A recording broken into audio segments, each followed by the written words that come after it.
then this is where you see, okay, this is something people ask me about a lot of times. This is when you see the rise of the castrato. What's a castrato? Castrato.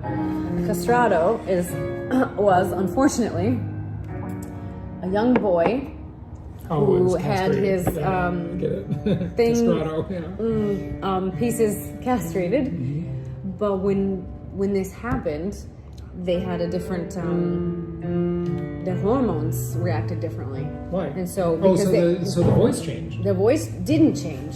The voice didn't. The voice box, the larynx didn't lower.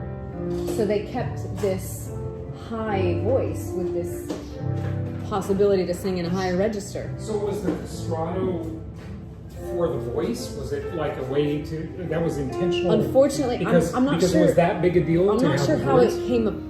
I'm not sure how it came into being. Somebody discovered that through this practice, the voice wouldn't drop, and but yet the body would grow, and the rib, they'd have a normal rib cage like a man, so they'd have the lung power of a grown man, but the voice of a soprano, a voice that didn't drop. They would have an incredible. So what do you range. mean? What happens to the rib cage? Well, this is where when you sing, you use your diaphragm, right? And so you want to expand your rib cage to allow the air to come in, and then you want to through the use of the diaphragm, that's how you control the air coming out. So that's right. But what are you saying? Are you comparing men and boys or men and women with rib cage thing? I guess men, did men and boys. Have one less rib? I've never quite understand whether that's true or not. Because they say that they took it for Eve. No, but that would mean men have one less rib. Oh, women have one? Well, in the Bible it says the man gave the rib to make Eve. Right. But then I hear that women have one less rib, so I don't even know if that's true. Maybe we should just count them right now. But we'll do it later. Yeah. But what's the rib thing? Well, that's increased breath control and singing ability and if power. You have a bigger rib cage. Yeah, and you train and know how to use it. Right. These once they were doing this to these boys, once they figured out that these boys could be trained, they had these schools, these music schools for these boys, and unfortunately not all of them. You mean that was institutionalized castrato? Yeah, I mean it wasn't a good thing, but people were doing it. I'm not exactly sure it was. But so the Italians gave a lot for terrible thing. Yeah, it was a terrible thing to do. But they produced superstars, absolute superstars. Farinelli was a huge singer of his time. He was probably the most famous castrato. What year? What year? I'm thinking 17, early. Oh, so now we're in the 17. Yeah. Okay. Because the Italians had these great. They had composers writing, and then they had these castrati singing, and it became an art form. It became a very indulgent way of singing. Why was it indulgent? Because it was extremely flourished, and it was about the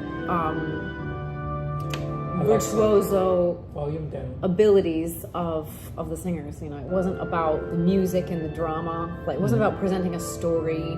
It was more about the singer. It was about the singer being a superstar. What is it about nowadays? And showing off how amazing. Is it about now? Is it about the pageantry, or is it about the singing, or is it about the music? It depends on the production, and it depends on the era. But for example, there's a lot of modern or contemporary American operas now that are amazing, and they're all about telling a story. They're all about the drama, and there's great singers here in the United States. Great singers.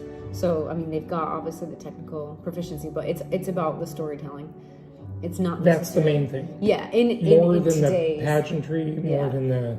Yeah, the whole pageantry thing. That's a thing. You're still going to find that if you're going to go to a production of a Handel opera. You might find that, or even a Verdi opera. You might find that, but. And so, these guys were absolute superstars of their time. They were the rock stars. Yeah, right, of the day. Yeah. They were.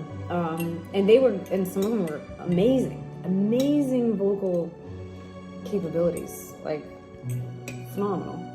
And then for other poor boys, they they tried to train them, and it might not work out for them, and you know, they had that terrible thing, and then it didn't even work out. So it's a bummer. It is. It's kind of, it's very cruel, but that's part of music history. Yeah. I mean, the history of the world is cruel, you know. Of course it is. Yeah, that's what people don't realize. It's like nowadays they need a safe space because someone said something insulting. Yeah, boo-hoo. Yeah. Cry me a river. Try living through a war. Yeah, really. Try going on an expedition to Antarctica in the 1830s and tell me about it. Or crossing the ocean in 1492. But of course, on a wooden ship. with scurvy and mutinies